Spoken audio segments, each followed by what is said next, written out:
పరిటాల రవి ఆశయాల్ని ముందుకు తీసుకెళ్తామని మంత్రులు అచ్చెన్నాయుడు, పరిటాల సునీతలు స్పష్టం చేశారు. అనంతపురం జిల్లాలోని వెంకటాపురంలో రవి 58వ జయంతి వేడుకలు ఘనంగా జరిగాయి.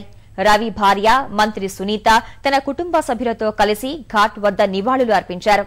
మంత్రి అచ్చెన్నాయుడు, జెడ్పీ చైర్మన్ చమన్, ఎమ్మెల్యే పార్థసారథితో పాటు పలువురు నేతలు వెంకటాపురం తరలివచ్చారు. అనంతపురం జిల్లా రామగిరిలో ఇండోర్ స్టేడియం, గ్రీన్ ఫీల్డ్ స్టేడియంలను ప్రారంభించడంతో పాటు పలు అభివృద్ది కార్యక్రమాల్లో అచ్చెన్నాయుడు పాల్గొన్నారు. ప్రతిపక్ష నేత జగన్ వైఖరిని తప్పుపట్టారు.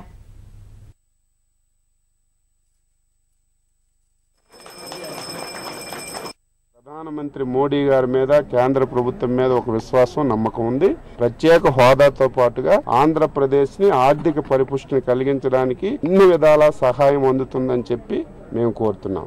జగన్మోహన్ రెడ్డి ఆలోచన ఒక్కటే, కేంద్ర ప్రభుత్వం నుంచి, బీజేపీ నుంచి తెలుగుదేశం పార్టీ విడిపోతే వీళ్ళు ఒక ఒప్పందం పెట్టుకున్నారు. కేసీఆర్, జగన్మోహన్ రెడ్డి వీళ్ళిద్దరూ కలిసి మళ్లీ కేంద్ర ప్రభుత్వంతో కలిసి టీఆర్ఎస్ ని కేంద్రంలో ఈ రోజు భాగస్వామ్యం చేయాలని ప్లాన్ ప్రకారం ముందుకెళ్తున్నారు. వారు ఆ గవర్నమెంట్ లో మంత్రులుగా ఉంటే జగన్మోహన్ రెడ్డి కేంద్రాన్ని ఉపయోగించుకొని ఆయన మీద ఉన్నటువంటి అవినీతి కేసులన్నీ మాఫీ చేయాలని ఒక దురుద్దేశంతో ఈ కార్యక్రమాలు చేస్తున్నారు తప్ప మీరు ఎన్ని చెప్పినా సరే బీజేపీని, మమ్మల్ని మీరు విడదీయలేరు.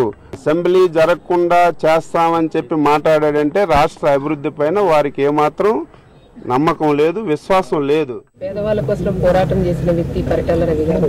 వాళ్ళందరికీ కూడా అనంతపురం జిల్లాలో కరువు వచ్చినప్పుడు కూడా పెళ్లిళ్ళు చేయాలని ఒక ఆలోచనతో అక్కడ వెంకటరామ స్వామి టెంపుల్ కట్టించి పెళ్లిళ్ళు కూడా చేశారు. తన కూతురికి ఏ విధంగా చేస్తారో అంతకన్నా ఘనంగా పిల్లలందరికీ కూడా పెళ్లిళ్ళు చేసిన మహానుభావుడు పరిటాల రవి గారు. 58వ జన్మదిన శుభ సందర్భంగా మళ్ళీ పెళ్లిళ్ళు కూడా మేము చేస్తామని మన పెద్దలందరి ఎదురుగా మేము చెప్తున్నాం.